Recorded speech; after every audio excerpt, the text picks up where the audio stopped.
ቢሮ ባህልን ቱሪዝምን ትግራይ ምስ መንበረ ሰላማ ካሳቴ ብርሃን ኦርቶዶክስ ተዋህዶ ትግራይ ኣብ ሓለዋን ጽገናን ሓድግታት ተድሂቡ ዘተሳሊጡ ወይዘሮ ዘነቡ ሓለፎም ምክትል ሓላፊት ቢሮ ባህልን ቱሪዝምን ትግራይ ልዕሊ 99 ሚእታዊ ሓድግታት ትግራይ ምስ ሃይማኖት ዝተሓሓዙ ከም ዝኾኑ ብምግላጽ ቤተክርስትያን ኦርቶዶክስ ድማ ልዕሊ 90 ሚእታዊ ሓድግታት ዓቂባ ከም ዘጽንሐት ኣረድየን። እቶም ክብርታትና እቶም ሓድግታትና ጸጋታትና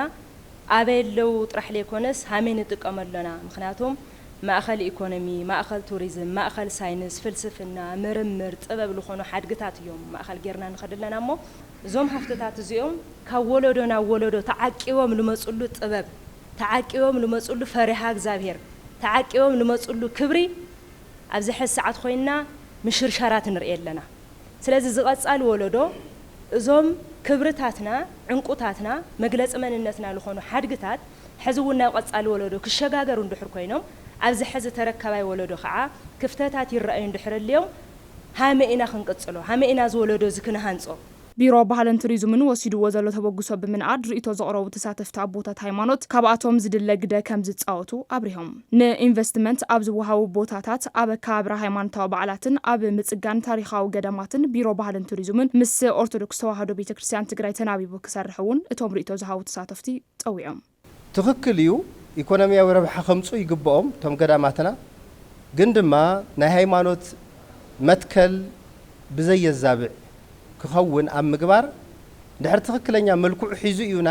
ናትና ክኸውን ዝኽእል ቅርሲ እዩ ንብሎ እሞ ዝኾነ ነባር ቤተክርስትያን ይልና ብስእሉ ብህንፀቱ ብትሕዝቶኡ ብኣቀማምጣኡ ርኢና ስቁና ቅርሲ እዩ ነባር ስለ ዝኾነ ናይ ጥንቲ ስለ ዝኾነ ከይፈርስ ንብል እሞ ኸይዱ ሓደ በዓል ሞያ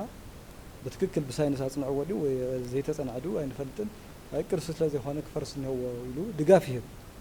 ኣብዚ ዝኾነ እንትናት የጋጥመና በቶም ኣቦታት ሃይማኖት ዝተለዓሉ ርእቶታት መሰረት ገይሮም መብርህ ዝሃቦ ኣይተ ሃይላይ በየነ ምክትል ሓላፊ ቢሮ ባህልን ቱሪዝምን ትግራይ ወለዲ ዓቂቦም ዘጽንሕዎም መግለጽ ስልጣነ ታሪክን መንነትን ህዝቢ ትግራይ ካብ ምጥፋእ ንምድሓን ምስ ኣቦታት ሃይማኖት ብሓባር ከም ዝሰርሑ ኣረጋጊጾም ምስ ክብረ በዓላት ኣሳሲሩ ዝተለዓለ ሕቶ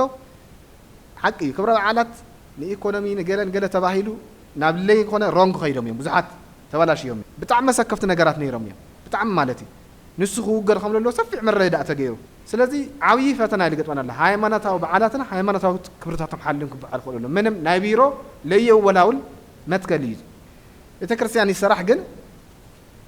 ልነበረ ታሪክ ኣፍሪስካ ቤተክርስትያን ይህነጽን ልፈረሰ እንድሕረልዩ ወይ ከዓ ብጣዕሚ ሓደጋ እንተልዩ ነድሕኖ ጽገና